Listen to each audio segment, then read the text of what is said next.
All right, good evening, everyone. Welcome back for another study for the Little Green Valley Home Group. And it's a rather beautiful day today, somewhat cloudy, not as warm as it was. This time I'm coming out of my own backyard for a simple reason is I managed to get a flat the other day on one of my tires on my Jeep, and as the other three remaining ones are fairly worn, I figured I'm not going to risk going up in the hills again until I get these replaced. I mean, they've done fine before, but something happened to one, and that was an adventure in and of itself, but oh well, that's life. So, not that the backyard's that bad. Hopefully, we won't be disturbed too much. We've got the cat roaming around, and you might hear the rooster in the background, and someone's getting a new roof in down the street. So, all the various and assorted sounds is what we're going to listen to. So this week we start a new book, and after a lot of prayer, I decided we're going to actually look at a rather unusual book out of the Bible for this, and that is the Book of Ecclesiastes. A lot of people kind of ignore this book. A lot of people don't like preaching out of it, for example. A lot of people don't like studying from it because it seems, if you look at it by itself, it seems a little pessimistic. I mean, it's definitely one of those books where there's a bit of a downer as you read through it. But again, it's one of those books, there was a reason why it was included in the Bible. And what we see is essentially the author going through what life is without God as part of the picture. So before we get started into the book, let's go ahead and pray. Father, we just thank you for this time we have together now, that we can open up this book, which is not like a lot of the other books. This one's kind of hard reading, but there's a lot of stuff that you placed in here and had it included in the Bible that we are to see. Your words are speaking through the voice of Solomon at this point, and we need to listen to what you have to say to us. So let our eyes and ears be open to what the Spirit has to reveal for us tonight. In Jesus' name, amen. Well, a little background. First off, when it comes to people who are greatly blessed, deciding to go off to do their own thing, the Bible has many, many examples. Okay, it's just this is one that they kind of go through the deepest. But for example,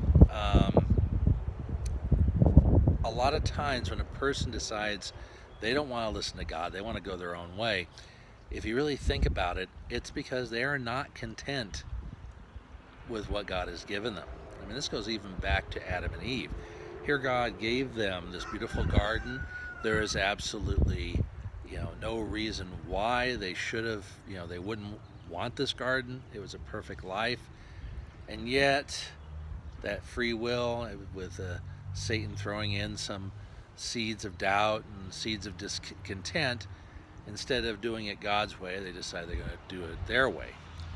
And moving through Scripture, you see the same thing. You see Jacob, knowing that God has promised him the birthright, promised him the blessing of the firstborn. Instead of waiting for God to work, he does it his own way. Again, we saw how that worked out.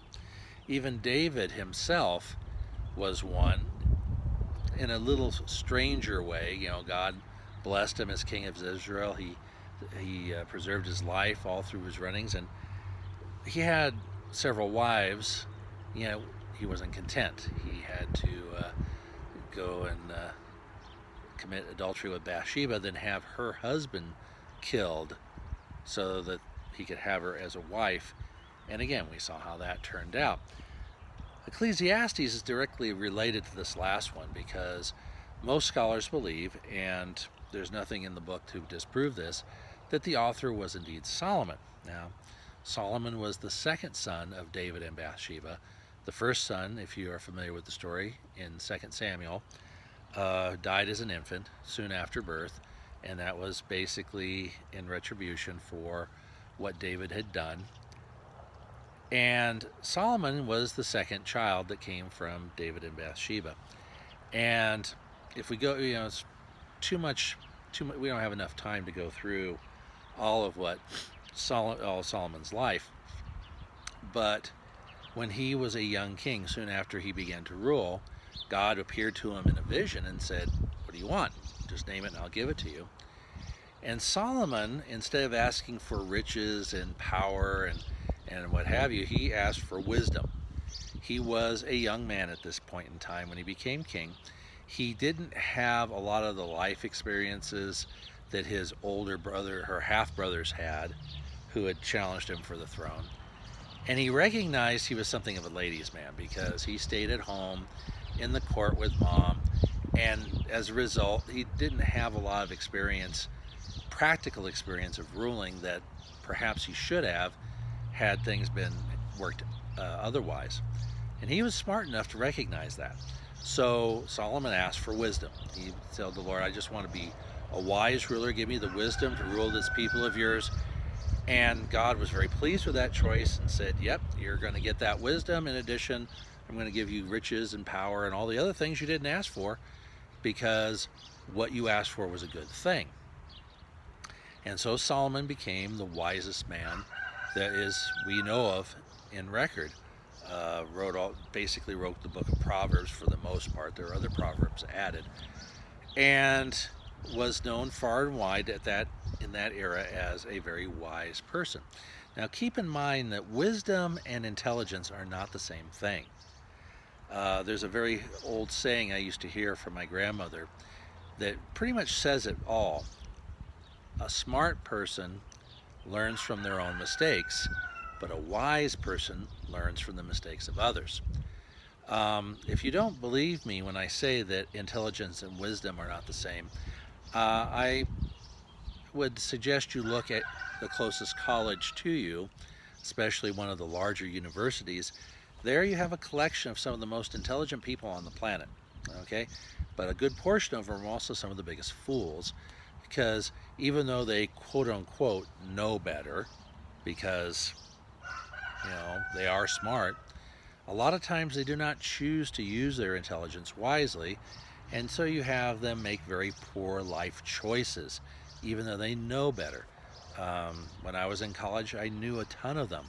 Ones who would get wrapped up in drugs and would eventually get drop out, or would get severe brain damage because of some overdose, or those that were party animals got locked into alcoholism, and eventually their life kind of piddled away, even though there's a lot of potential.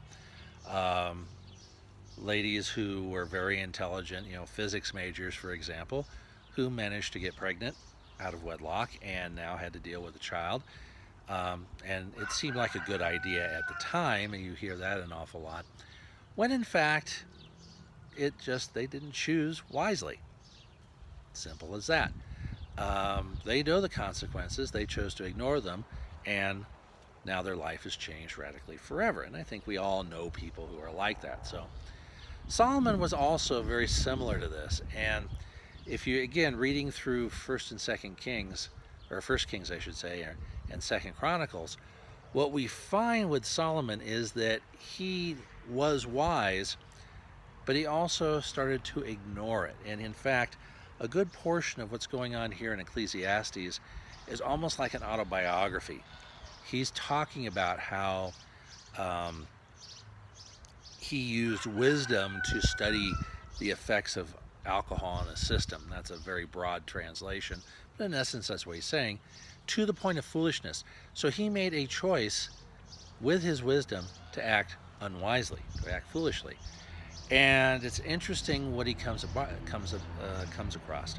Going on with his life, he did indeed start, despite the fact that God had blessed him with everything he had asked for, and a lot of things he didn't ask for, because he started marrying wives. I mean, this guy had, 1,000 or so wives and concubines. A lot of them were marriages not for love, but for political position. For example, one of his first wives was the daughter of the Pharaoh of Egypt, and it was to form a political alliance with Egypt. A good portion of his wives were pretty much the same. And he did not really force the issue of who these women should worship. Ideally, okay, you're the wife of the king of Israel, you should worship the God of the Israelites. And in fact, no, he started worshiping and giving incense to their gods, even in full knowledge, knowing that they weren't real gods at all. They're just idols of stone and silver and gold. And so, as he goes on through life, he's describing his experiences through Ecclesiastes. And toward the end, which is when most scholars think that Solomon wrote this, was toward the end of his life, he came to the conclusion that, as it says in the second verse, vanity, vanity, all is vanity. And that word vanity basically means empty, worthless, a waste of time. And he's not saying this as life itself is a waste of time, but as we will see toward the end, he's saying life spent without God, now that's vanity, because nothing comes of it. And there are a lot of philosophers who also believe in this particular type of idea. Several of the 18th century Enlightenment, 18th and 19th century so-called Enlightenment philosophers were very much saying, no, we should forget about God, there's no God, and things like that. One of them even went so far as to say that life is so worthless that we should just go ahead and commit suicide since there's no point anyway. And of course, we know that that's not the case. Okay? God created us for a purpose. The original purpose was for the worship of Him. That's why He created Adam and Eve. And that's why He gave His Son, Jesus, as a price for our sin, so we would continue to have that beautiful relationship that we so casually threw away in the Garden of Eden. So Solomon, as we said, knew this. He saw it, and if we read through, and when we read through, we'll find basically in the final verse what his conclusion is. And so what the purpose of the book was, he's going back, as I said, it's almost like it's an autobiography. He's looking back now at his life where he deliberately turned away from the Lord, and he's looking at all the things he did. You will see in the first couple chapters especially, he talks about everything he did, trying to seek out what the purpose of life was without God. And there's the key, without God.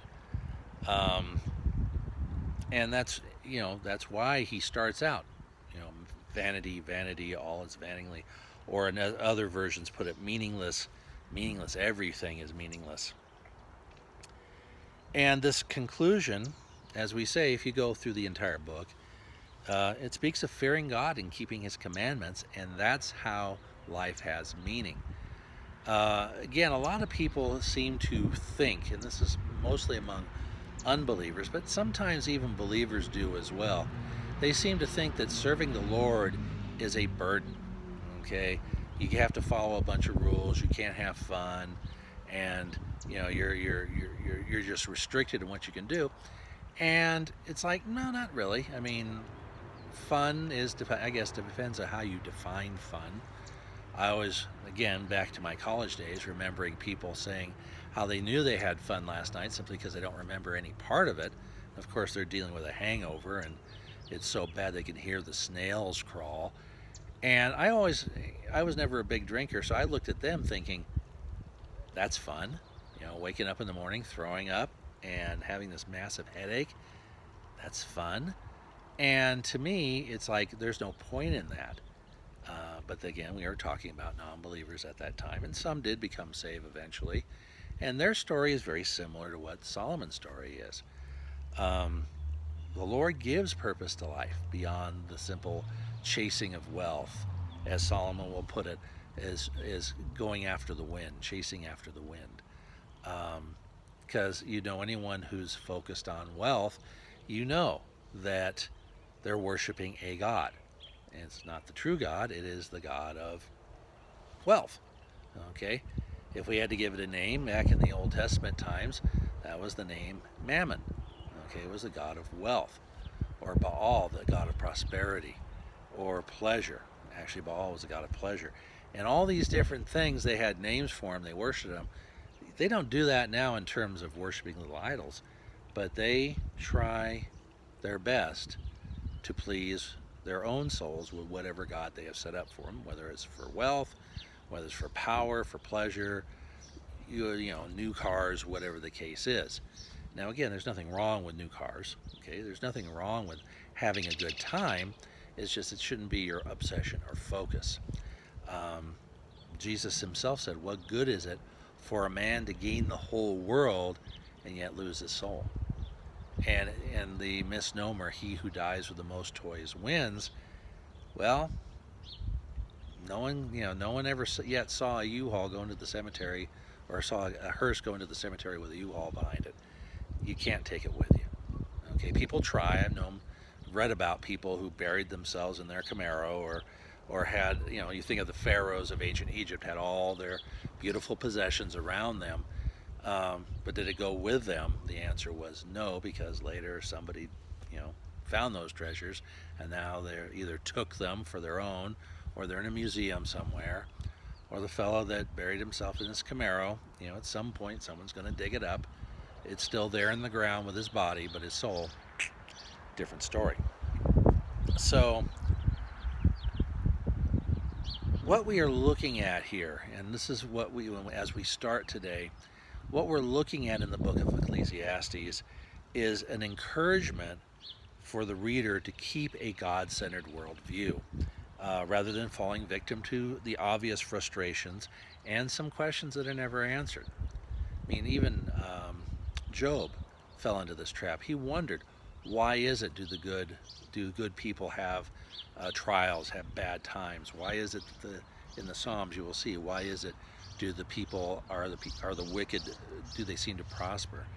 And the answer is, God has his reasons, and as long as you know that God has his reasons, you know that God's got your back. He will protect you. He will keep you in a way. You may not be blessed in the way you think you should be, but he will bless you in the way that you're able to handle. And that's an important point, because he doesn't want people to go into the worship of mammon and so forth. So let's go ahead and start in chapter 1, the words of the preacher, the son of David, king in Jerusalem. So this tells us right off who wrote this, okay? And then that name, the preacher, that comes from the Greek, it was translated into Greek, Ecclesiastes, which means preacher in Greek, and that's where the book got its name, from the Septuagint, which was a Greek translation of the Old Testament before the time of Christ. So the words of the preacher, the son of David, king in Jerusalem: "Vanity of vanities, says the preacher, vanity of vanities, all is vanity." So that's his first words. That's his first assumption of what he's going to talk about. He's basically saying it's all in vain. It's all meaningless. It's all a waste of time. Verse 3, "What advantage does man have in all his work which he does under the sun?" So now his next question is, okay, man lives. And when we see that phrase, "which he does under the sun," this is showing this is from a human point of view. Okay? Just everyday life. What advantage does a man have in all this work? Going to verse 4, "A generation goes and a generation comes, but the earth remains forever. Also the sun rises and the sun sets, and hastening to its place it rises there again. Blowing toward the south and turning toward the north, the wind continues, swirling along, and on all its circular courses the wind returns. All the rivers flow into the sea, yet the sea is not full. To the place where the rivers flow, there they flow again."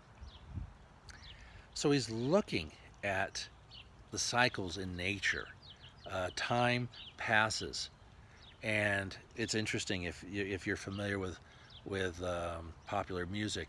Already one song comes to mind, "Dust in the Wind," which was performed by Kansas, came out in the 1970s.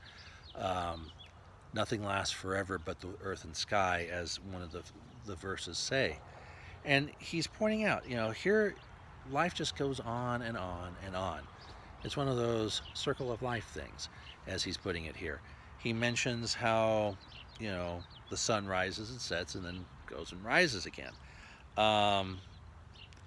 blowing toward the south and toward the north. The wind just goes along, swirling along, and it returns. Okay, the wind is a cycle. Okay, in one place it goes blows in all directions. He has an interesting view of the water cycle. The rivers flow into the sea, yet the sea is not full.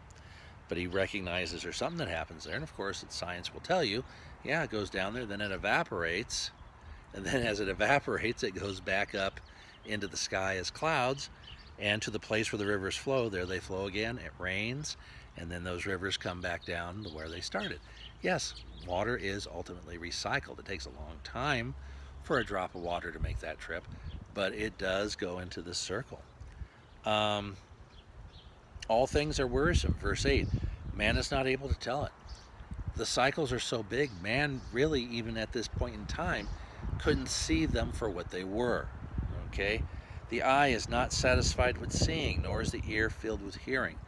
There's no point where suddenly you have to close your eyes because now your eyes are full, or you have to close your ears because your ears are full. Uh, it just continues on. You see the same things day after day after day. Yeah, you may get bored at seeing them. There are things that you may not like looking at, but your eyes just don't shut down. You close your eyes, you can cut off your vision, but overall your eyes don't shut down. The ears more so. If you think, you cannot really shut down your ears, even if you put in earplugs or something, you can still hear stuff. You can still hear things around you when you're asleep. It is amazing what you will hear. A lot of times what you hear is incorporated into your dreams. I remember when we first moved to Monroe, Robbie was down in the basement. It was the middle of the night, and the volunteer fire department, the siren went off in the middle of the night, and for some reason he was dreaming about a nuclear war, and when he heard in his sleep, he heard the sound of the siren, which for those of us from more urban areas and have memories that go back far enough, the sounds very much like an air raid siren, and that was what he was familiar with. And then suddenly, boom, he's thinking war's happening in his dream, and he wakes up, he hears it, and he just kind of panicked. But it's interesting how even sounds, you can't shut off your ears. The sounds continue to come in. They never fill up. That which has been, verse 9, that which has been is that which will be, and that which has been done is that which will be done. So there is nothing new under the sun. Is there anything of which one might say, see, this is new? Already as it existed for ages, which were before us. And this is an interesting point. There is really nothing new under the sun. Everything God created is here. Now, maybe man discovers like a new life form or some great discovery with the instruments that God has allowed us to develop, but ultimately they've been here for a long time. Even though we call this the novel coronavirus, it's been around for a while. We just never discovered it before. It never became a problem before. Now it is. Okay, but it's nothing new.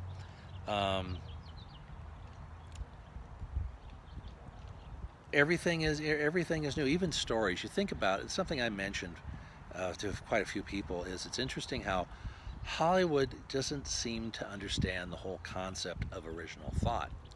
And it's not entirely Hollywood's fault. Let's face it, every single movie, every single story is merely a variation on a theme. Everybody knows, if you talk to it, you take any movie you want, everybody knows the basic plot because it's been used so many times. The characters are changed, the situations may be slightly changed, the time period in which the story is set might be changed, but it's still the same thing. Okay? Hollywood has gotten into this habit of now remaking movies, and not that it's a new thing, but they seem like that only a few years go by and they're already remaking it, and a few more years go by and they're remaking it a third time. And before, remakes were there, but they weren't that common. Okay, and generally they were very much an improvement over the original, whereas most of the remakes these days aren't so much, because everyone wants to add something they think will make it better. That whole idea, nothing new under the sun. Verse 11, there is no remembrance of earlier things, and also of later things which will occur. There will be for them no remembrance among those who will come later still. This is a fancy way of saying if we've learned one thing from history, we haven't learned anything from history. Okay? He's saying, yeah, all these things that are happening, they take great importance now. But in a few years, they will be forgotten. Okay? Oh, yeah, there'll be some people who will remember it. But overall, this COVID 19, as much as it has an impact to us now, 30, 40 years down the line, it's going to go the way of the Spanish virus in the sense of, yeah, it's going to make a footnote or maybe a paragraph in a history book, and then that's it. Okay? And some people say, well, it can't be. Well, that's what happened with the Spanish flu 100 years ago, is that was much more deadly than what we're dealing with right now. And yet, very few people actually have heard of it before now, which is weird, because when you've got 50 to 100 million people dying, which was a considerable portion of the Earth's population at that time, it is interesting just how little people really know about it. And someone asked at one point, what happened to that virus? Well, they found out was our old friend H1N1. And yes, it's still with us. The difference is now we have immunity for it. When H1N1 came out a few years ago, one of the groups that they thought was going to get hit by it were the very old, but they didn't ever get this disease. Why? They had already had it back in 1918. They were still very young people at that point in time. They got the immunity and carried it with them for the rest of their life. So when it came back for a visit, it didn't affect them. And because it did come back for a visit, a lot of people didn't, it wasn't the pandemic everyone was predicting. Okay? But people forget about it. And unfortunately, COVID-19 is probably going to be the same way. If the Lord tarries and we go down 40, 50, 60 years down the line, it's just going to be a side note because other events are going to come up and push it into the background. That's the way it is. And plus, when it goes beyond human memory, then people will not remember it except as something people read about. And then you've got historians who might change history to make it look like it was this or that, whatever agenda they may want. It's called revisionist history. So, yeah, it's true. People will forget them in the time to come. Doesn't mean anything. We need to still trust in the Lord. So moving on, verse 12. Now Solomon speaks again. I, the preacher, have been king over Israel and Jerusalem, and I set my mind to seek and to explore by wisdom concerning all that has been done under heaven. It is a grievous task which God has given to the sons of men to be afflicted with. Now the task he's talking about is the fact that he seems to work and keep working. Man keeps working. I have seen, verse 14, all the works which have been done under the sun, and behold, all is vanity, striving after wind. What is crooked cannot be straightened, what is lacking cannot be counted. I said to myself, behold, I have magnified and increased wisdom more than all who were in Jerusalem before me, and my mind has observed a wealth of wisdom and knowledge. And I set my mind to know knowledge, to wisdom, and to know madness and folly. And I realize that this also is striving after wind, because in much wisdom there is much grief, and increasing knowledge results in increasing pain. The very interesting point he makes here is that the more you know, the more frustrated you get about the things around you. It becomes so frustrating because it seems like the answer is so simple. Why don't you see it? Okay? Wisdom. He says to know wisdom and to know madness and folly. There is a philosophy that says you cannot know one without knowing the other, which is untrue. Okay? I don't have to experience prison to know that I don't want to go there. Okay? It is enough for me to see what will get me there. But they'll say, well, you can't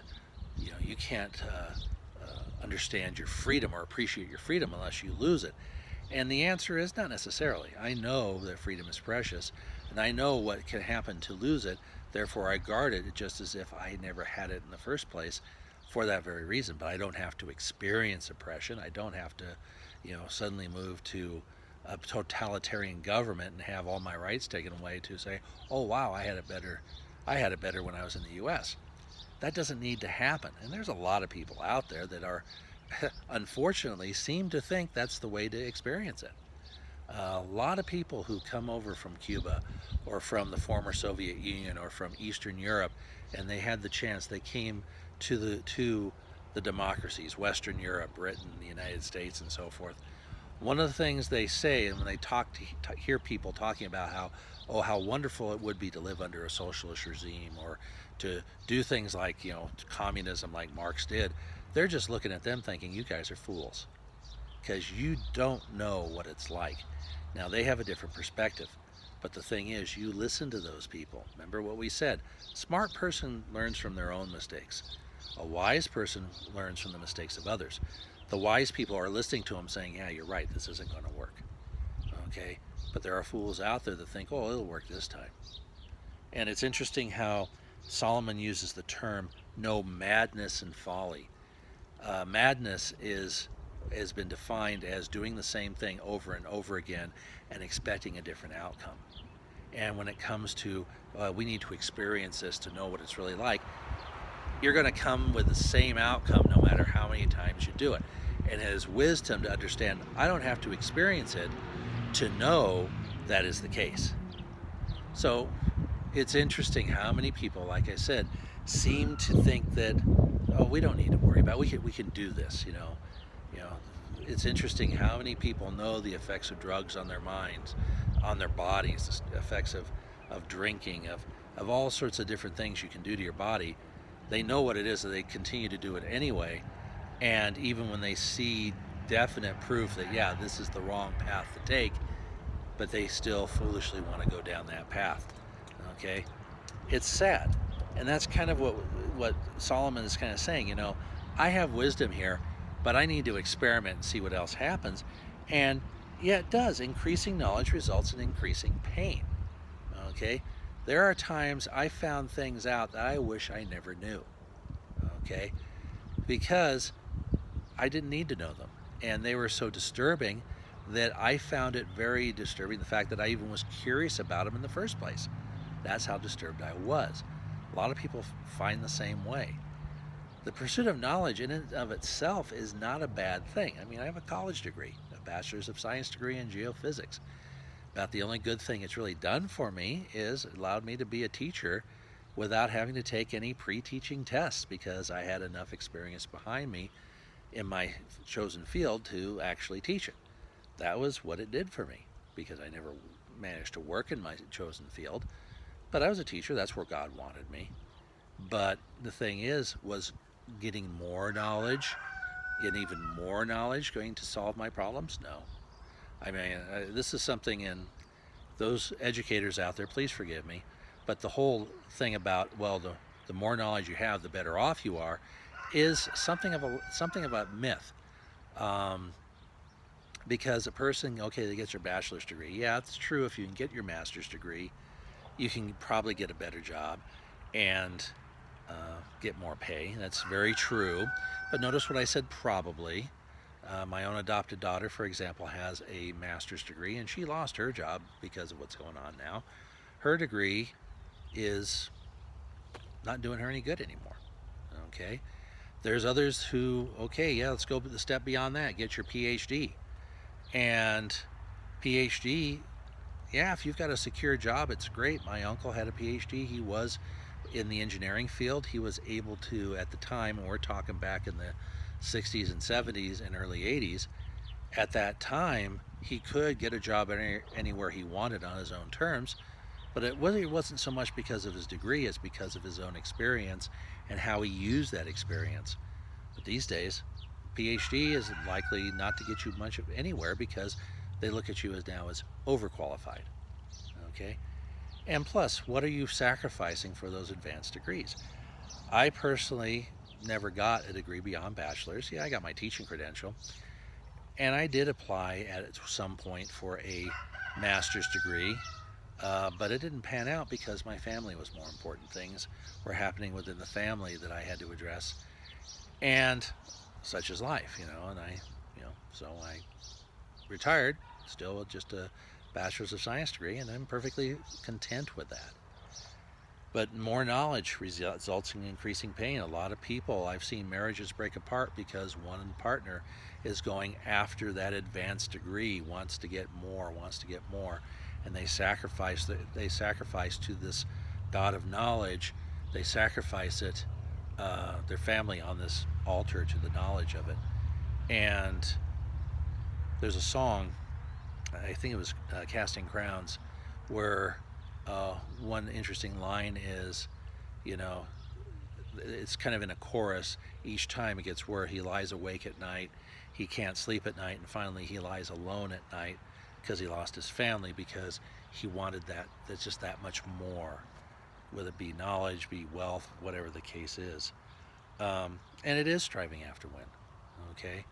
Because if God isn't guiding your paths, you're going nowhere. And that's the unfortunate thing, that people don't realize, that God may want you to get that advanced degree, but He may want you to do it His way. All right? I look back and I don't play the little, well, if I should have done this, or I shoulda, woulda, coulda type thing, and I know a lot of people who do. I can't change the past. I mean, it would have been nice if I had made different choices, but the same thing is, this is where God placed me.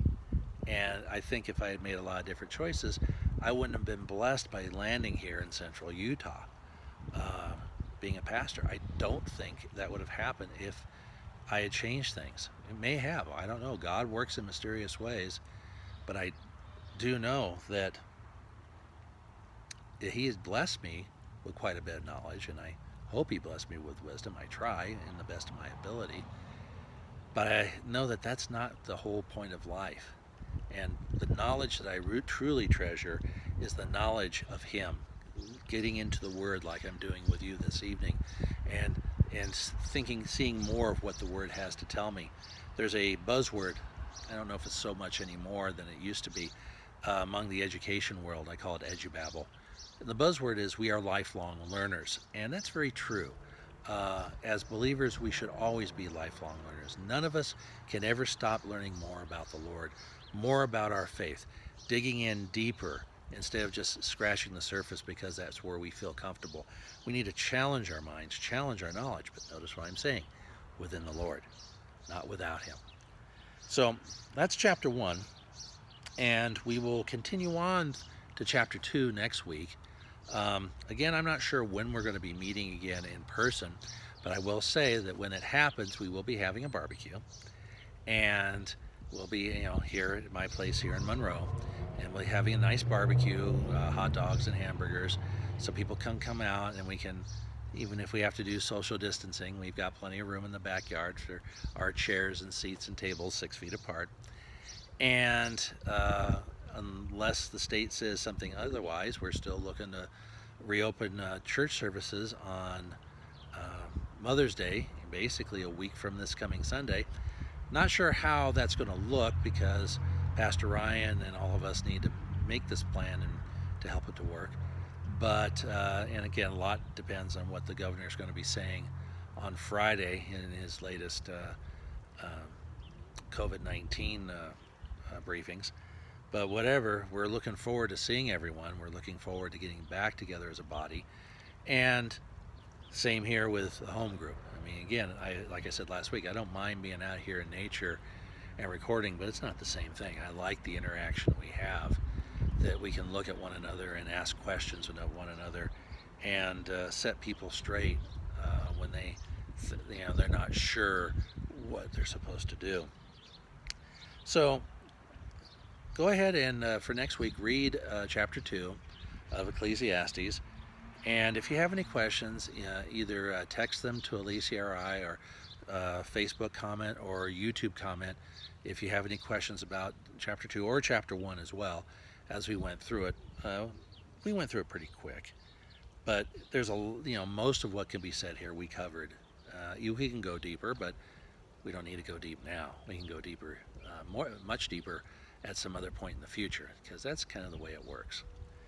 So, Father, again, we thank you for all you've done for us and keeping us safe through this coronavirus crisis. We ask you, Father, to be with us as we continue to learn more about you, Even though the gathering of knowledge, according to Solomon, was increase of pain, we know that learning more about you, gathering knowledge about you and your will in our lives, is not that.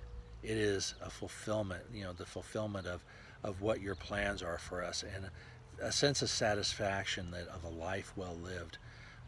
True believers who on their deathbed never look back and say anything with regret. They die usually with a smile on their face and knowing that when they see the Lord, that his first words will be, well done, good and faithful servant. And that's a beautiful thing, a beautiful promise for all believers, Father. And so we give this night to you, the rest of this evening. Continue to keep us safe. Give us knowledge and wisdom as to when we can get together again as a group and as a church.